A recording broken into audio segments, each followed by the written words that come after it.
A questão física, Marco, não é assim uma crítica. Quando eu recebo a informação sobre a questão física do Inter e faz... Porque tu já falou sobre isso, não, a gente né? falou há 3 semanas.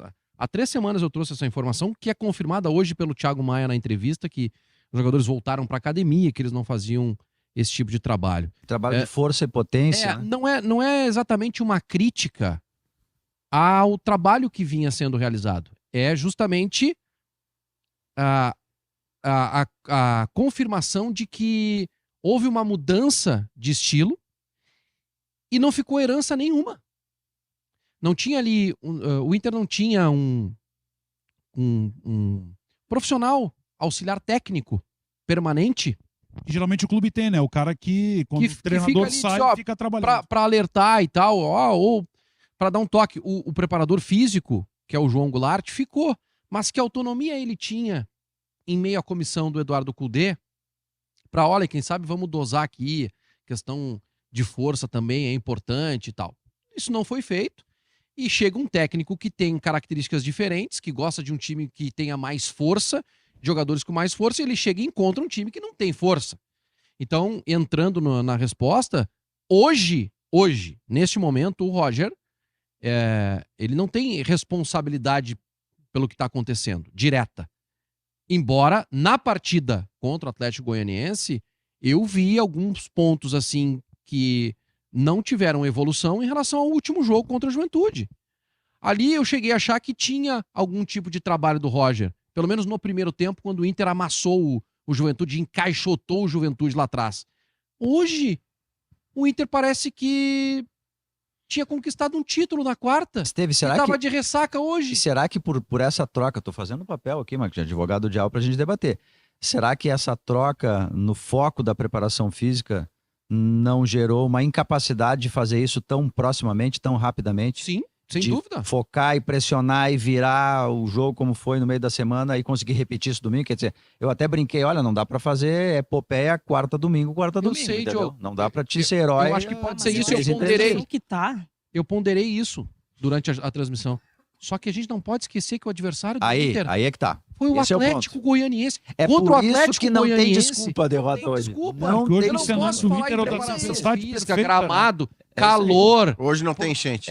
Hoje jogando mal e cansado, não tinha que ganhar o jogo. Agora, para finalizar em relação à enquete, e o nome que a gente está debatendo aqui, que é o Roger Machado, o Roger já teve 2 semanas cheias de trabalho. Será a terceira agora. E agora ele vai ter mais uma. O jogo de domingo contra o Cruzeiro já passa a ser um jogo onde o torcedor vai olhar, peraí, cadê a resposta do meu treinador? E vale para a condição física, que também tinha que ser revertida de uma cena ruim. Também. E que tem 1 mês de trabalho para ter uma resposta que você perceba. Eu e Roger concordamos, tá? Que houve alguma evolução aconteceu, certo? Mas esse tipo de derrota regride. Relembra. Joga lá pra trás. Eu vou fazer o seguinte, hoje eu vou volta tudo. Eu vou pensando alguns recados aqui de interatividade durante o programa, não só na tela. Aqui, por exemplo, o Léo manda o seguinte, ó. Tá na live aqui, ó. Quando chegou o Cudê, colocam a culpa no Mano Menezes. Agora colocam a culpa no Cudê. Então, eles acham que a gente tá com um discurso aí que o torcedor... Eu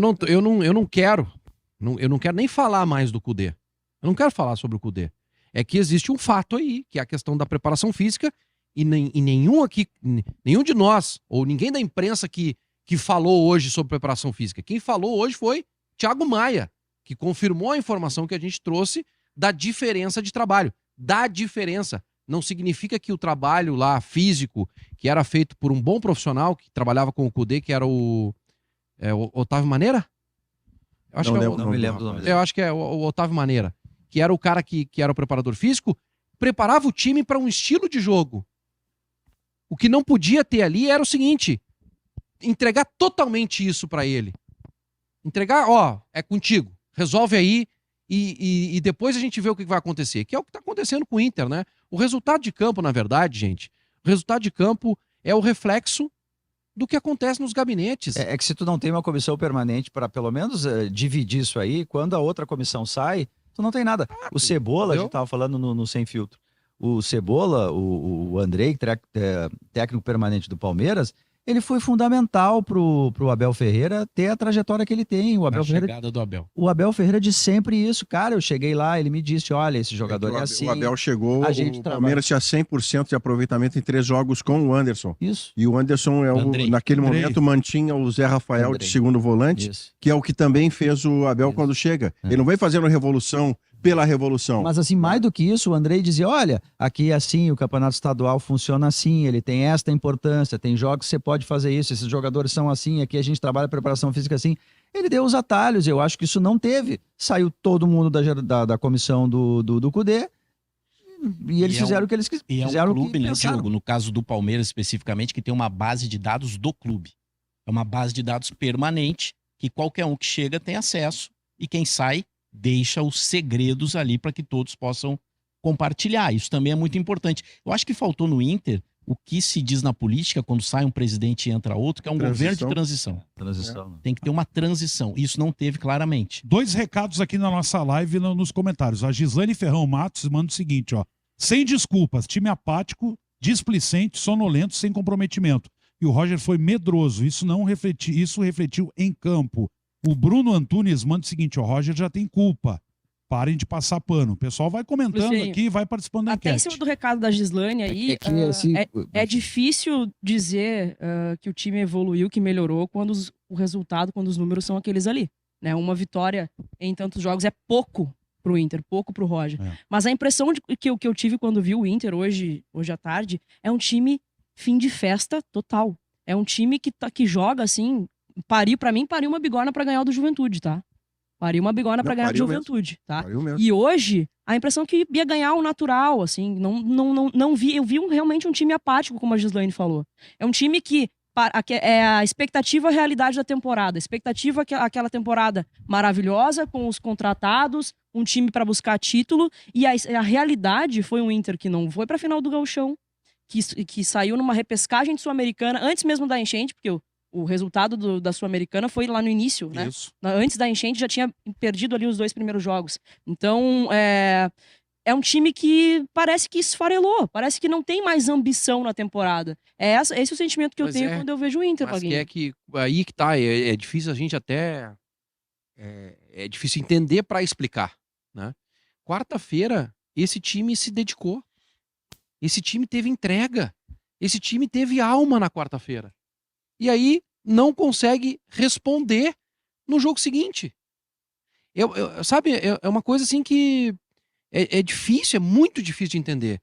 O que eu acho, a leitura que eu faço bom, ganhamos do Juventude, as coisas agora contra o pior time do campeonato vão acontecer de forma natural. Só que esse time do Inter, ele não tem moral nenhuma para pensar nisso. Porque o que eles fizeram na temporada foi nada. Então, todos os jogos, inclusive contra o pior time do campeonato, tem que ser uma guerra. E o Inter não fez uma guerra. Entendeu? Mas tem capacidade para fazer, Keck. Ele já mostrou, tem capacidade. Cansou? Será que cansou? É a questão que o Diogo colocou, né?